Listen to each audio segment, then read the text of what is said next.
we have to realize is that the smart agents are not market driven, they're strategy driven. So when you look at the top 10 agents in your market, regardless of the market conditions, it's usually the same top 10. And the reason is they got a great strategy going in, right? What's interesting though, and the challenge in our market today is that 91% of the agents in America have not done business in a market environment with interest rates over 4%, 9 out of 10 agents. So we have to give you some coaching, some training to deal with that. I've been through 5 recessions in 32 years. So I know that the market trends and how they go. I'm going to give you just some tips today on dealing with higher interest rates, because that's the challenge for most people in the marketplace. So I'm going to share my screen with you guys, and we can just kind of walk through some ideas and some strategies, because you might not be used to these things right now. And it, might be a little educational piece for you. So let me bring my screen up here. Here we go.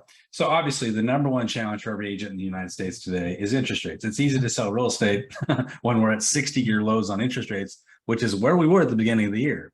Now we're up to 7% interest rates. So dramatic, one of the fastest verticals we've seen in interest rates rising. So but I'm still a buyer. I want to tell you that personally, I'm buying real estate. I'm in escrow on 2 pretty large properties right now. When I got my forecast for what my interest rate would be, my good faith estimate, I was as an expert shocked at what my interest rate came back out, which was 8.5% interest. And I was like, wow, that's a lot of money. And they said, well, you can buy it down. They gave me a buy down rate of what it would cost to buy it down. But it was shocking to me. And I think a lot of buyers, when they get this kind of rate shock, will kind of look for the exit, right? And we've got to be educational in how we approach, and this was an investment property. That's why it was 8.5%, by the way. But we got to be educational in how we approach buyers and sellers. And that's what I want to focus on today. By the way, I'm still in escrow. I didn't bail out. And I found a strategy to get through this high interest rate. So one thing I want to encourage you to start doing with your sellers, with all sellers, is you need to make them aware of the market environment. This is not February. This is not March of this year. This is today. And they're hearing the headlines. They're seeing what's going on with interest rates. So we need to educate them on what's probably going to happen. And here's what you might say. You might say, hey guys, the mortgage market's changing rapidly. I'm sure you've seen the news. Costs are rising for borrowers in 2 ways. One is interest rates, which is kind of the headline we hear about a lot, which has gone from about 3% in January to 7% plus right now. In addition, there's fees associated with closing, and those are also going up as well for buyers. So I want to prepare you for something, and that's the distinct possibility that when we receive an offer, it's likely going to include some language where they're going to ask us to help out the buyer in closing costs, or helping them what we do call buy down the interest rate. So I want you to just kind of mentally prepare for that. Now we're going to take the stigma and the shock away. So when those offers come in, they're going to know, oh, Jim told me that was going to happen. Here it is, right? So there's no shock to that. You can also take this a step further and say, now, if we want to be aggressive and we want to incentivize buyers and put your house from, middle of the pack to top of the pack in a marketing sense, we can also just put that out there right now that we're willing to pay 3% closing costs or 3% towards down payment. Let's elevate your listing. Instead of looking always at price reductions, let's look at something else and do something different outside the box. So great conversations to have with your sellers right now. I want to share this with you here, and this is the price adjustment conversation. Now, a few of you watching this have listings that are lingering on the market. Your sellers are starting to panic. 62% of listings on the market in America have been on the market more than 30 days, 62%. And when you look at that number, that's where sellers really start to get fearful, they get more motivated. They're like, what's going on? And we have to have the conversation with them about what's happening. This is a great graph to show them. You might take a picture of it while you're watching right now. And this comes from Redfin. You can find it yourself online as well. But it shows what happened over the past just a few months. So if you have a buyer with a $2,500 budget that can afford a $2,500 a month payment, and they got 20% down, they could have, at January 3rd of this year, which is the high point, low point for interest rates, high point for affordability, they could have afforded a $533,000 home. Today, that same buyer that needs a $2,500 payment can only afford a $378,000 home because interest rates have gone vertical. How do we have that conversation with our seller? Because it relates directly to the buyer's buying power and how much money they're going to get for their homes. This is why prices are reducing across the country. So here's what we say. We say, hey, the reason the market's changed so dramatically is interest rates. When rates go higher, home buyers have less buying power. You see, most home buyers are payment buyers. Almost every buyer is. They have a set amount to put down on the home, and then there's so much they can afford per month. higher interest is eating into what they can afford. A buyer with a $2,500 budget could have purchased a home in January for $533,000. But that same buyer today can only afford a $378,000 home. That's a 29% drop in affordability, and it affects all price ranges. What we need to start looking at is the fact that, yes, some buyers are adjusting their budgets upward, but most sellers are also meeting them in the middle by reducing their prices, adjusting so they can attract these buyers today. That's real world conversations we need to be having. So I also want to talk about this fact that we're not responsible for interest rates.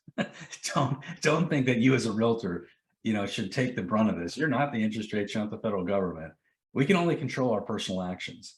And, there's going to be a few less clients in the market. It's true.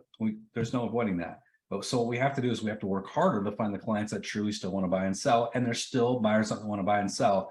And here's the latest numbers on this. 19% of people, when they interviewed a potential home buyers, think it's a good time to buy. 19%, that's a record low. So what do you do with that? You say, oh my gosh, that means only 2 out of 10 buyers are thinking it's a good time to buy. We have to educate them. And we have to say, well, let me tell you why it may be a better time to buy than you think it is. Here's one reason why it's a better time to buy than you think it is. Because 62% of the homes on the market have been on the market over 30 days. You have less competition. Sellers are reducing the prices, and they're being more motivated to even accept lower than list price, and they're willing to contribute to closing costs and repairs. We haven't seen this in years, guys. You are in such a much better negotiating position.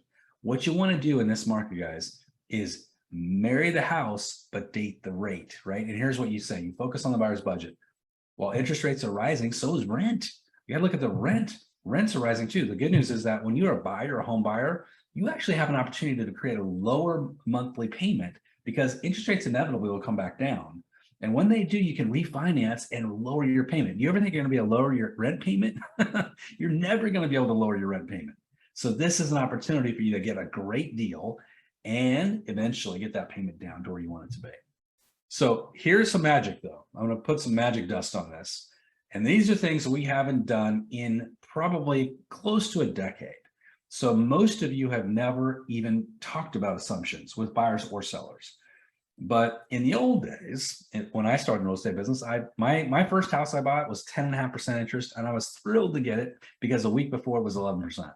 So, when we think about what we're going through right now, we don't have like a great barometer because we haven't lived through it. But I'm going to tell you something. Assumptions is going to be something that we really want to focus on right now.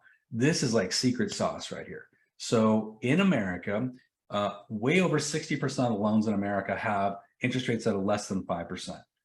Over 60% of the loans in America on mortgages have interest rate less than 5%. So what does that mean? That means if your seller has a loan that's an FHA, a VA, or a USDA, basically any government-backed loan, those are probably highly likely assumable loans. The buyer still has to qualify, but that's an assumable loan. So what you should start doing every single time you have a seller say, let me ask you what kind of loan you have. They're going to say, I have a FHA. Great. Did you know that that's potentially assumable? What's your loan balance? It's X. Okay, so let me just point this out. We could advertise and market the fact that you have an interest rate of 4.3% on your home.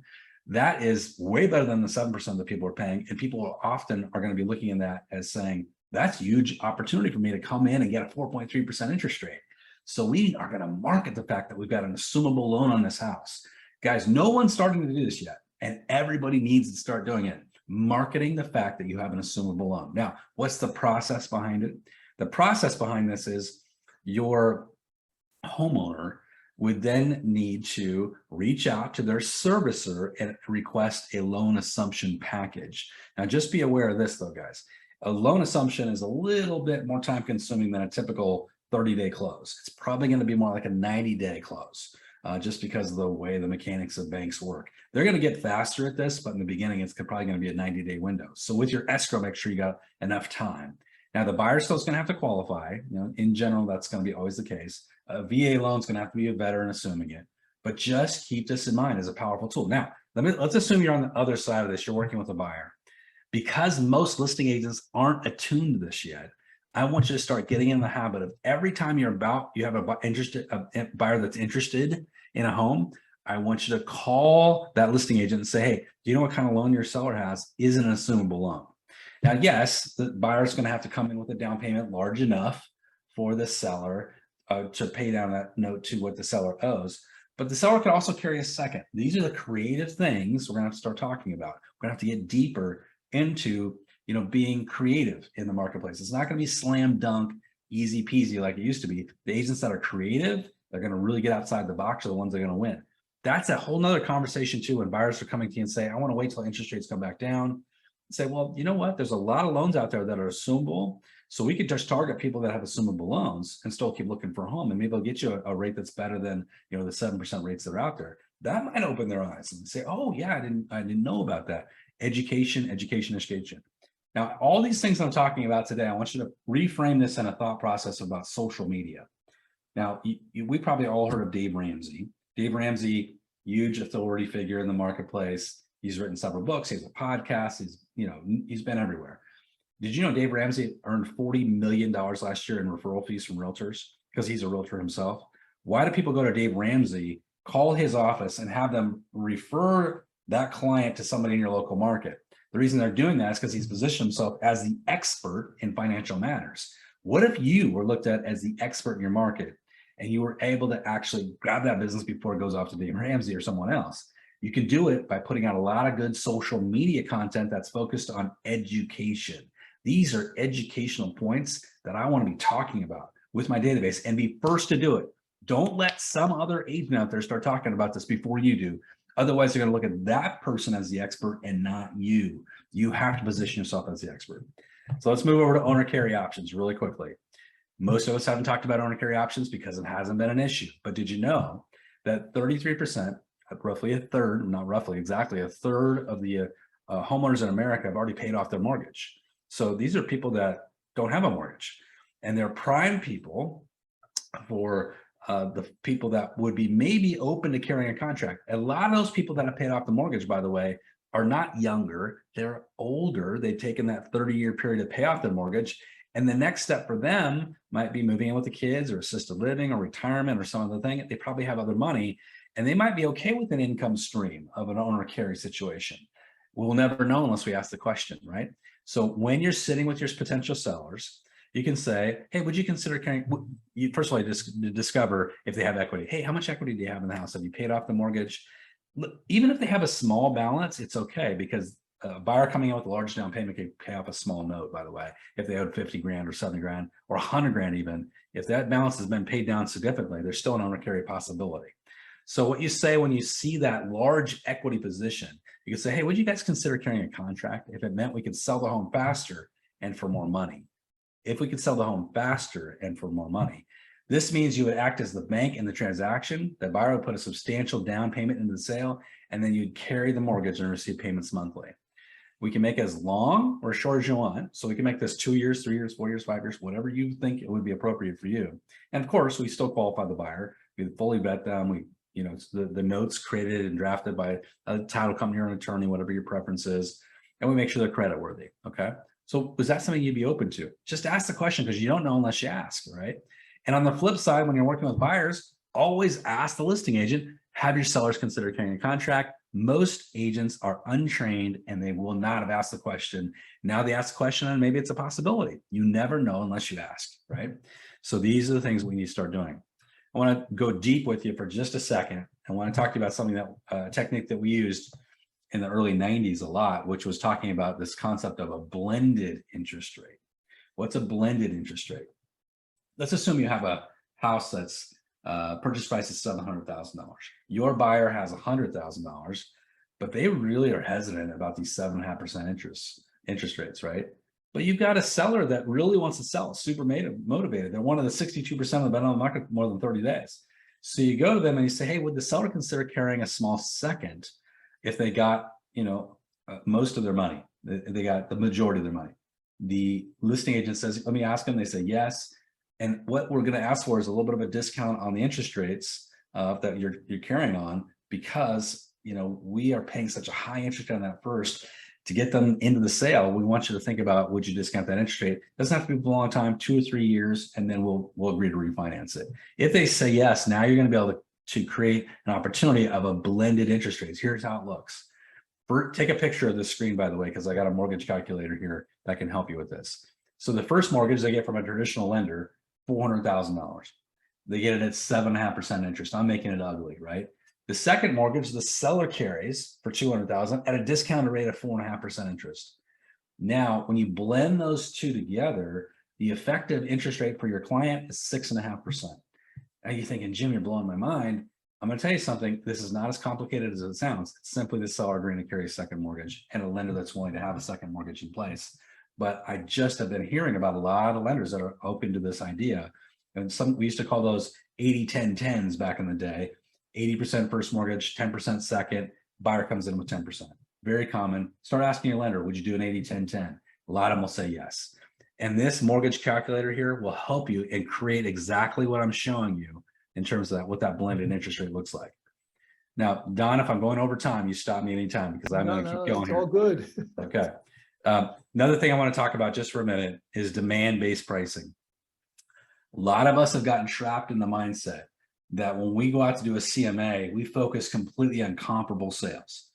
First of all, when you're looking at comparable sales, you are not going past Memorial Day of this year. Why are we not going past Memorial Day of this year? Because Memorial Day is about when interest rates started to go on the vertical. Before that, they were pretty low. They started to go on the vertical and go over 5%. And the market got a shock. It's like an electrocution at that point. And the market started to stall and things started to change and prices started to change as of Memorial Day of this year. So definitely don't go beyond Memorial Day when you're looking at comps. But comp-based pricing by itself is not enough in today's market. So here's what I mean. We want to use activity-based pricing, okay? Competitive-based pricing, not just comp. So here's what we're going to look at. So your home value based on comparable sales in the neighborhood looks like you would fall between $760,000 and $775,000, okay? Your strongest competitor, though, is priced at $759,000. I want you to start using that secret language, secret sauce. Your strongest competitor is priced at $759,000. And they've been on the market 14 days without an offer yet. They're not pending yet. But I want you to look at it something else. Another way to look at pricing is based on demand, not just comps, because the market's changing. There were 21 pending sales in the county last month between $750,000 and $1 million. But in the next pricing category down, there were 88 pending sales. That's from $500 to $750.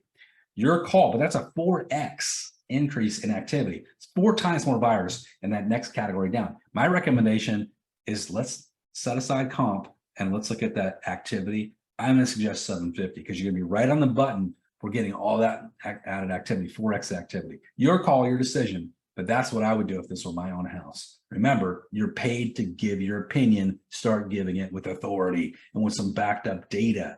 Data driven is what people want, not just your feelings, you know, what you actually have data to back up. So it's really important. Now, all interesting, right? So we're going to also move over to mid-transaction negotiations. This is how I saved the deal on that duplex I talked to you about at the beginning of this session.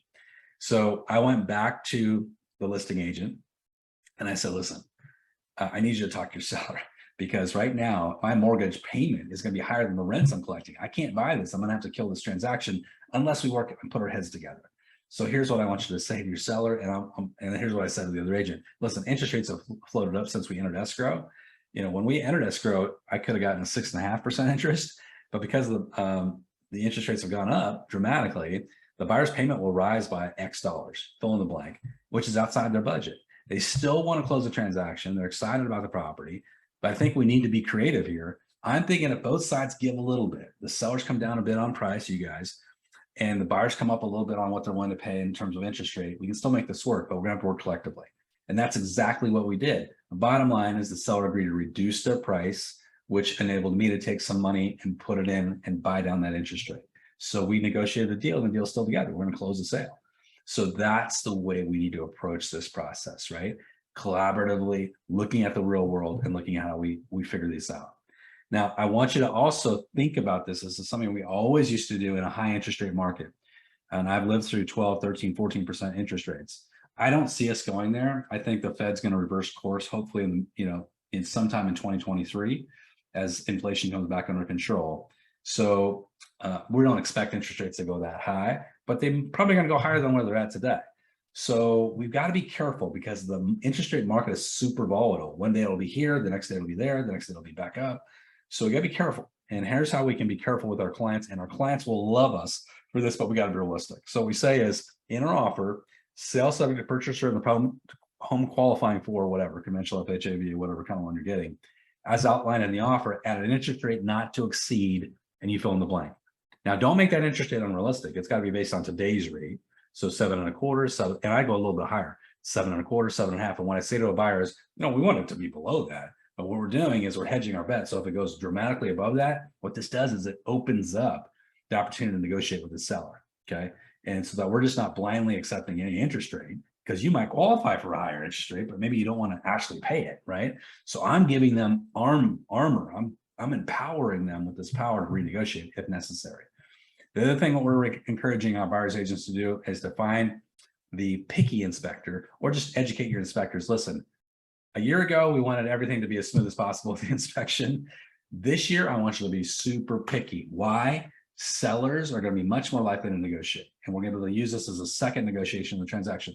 Now, I'm not trying to kill deals. I'm not, but I'm also trying to work with my client and get the best deal possible for my client. I want to be the hero. So this person starts referring me business, and I can market the fact that I was able to save this buyer $20,000 mid-transaction.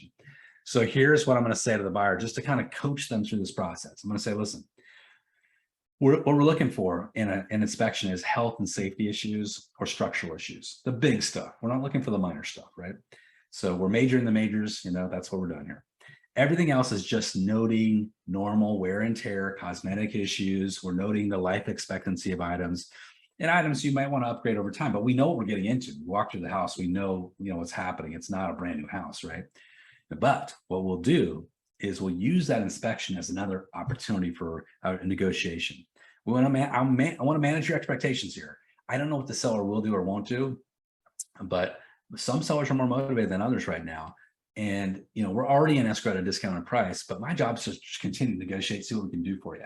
All we really care about is the health and safety and structural issues. Everything else I can negotiate is just gravy, right? So that's the conversation I want to have. I want to have that to help my buyers understand I am going to work for them, and I'm going to really go to work, right?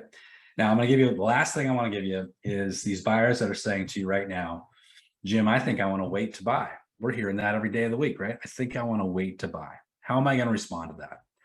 Here's what I'm going to say. Hey, listen, I hear what you're saying. You want to wait to buy. And I want you to know I'm here to work at your own pace, right? I don't want to feel like you're rushed or anything, or you're getting into something you don't want to do. But let me ask you the question. I just want to know for myself is what do you see as the value in waiting? And let the question hang. What do you see as the value in waiting? I really want to understand.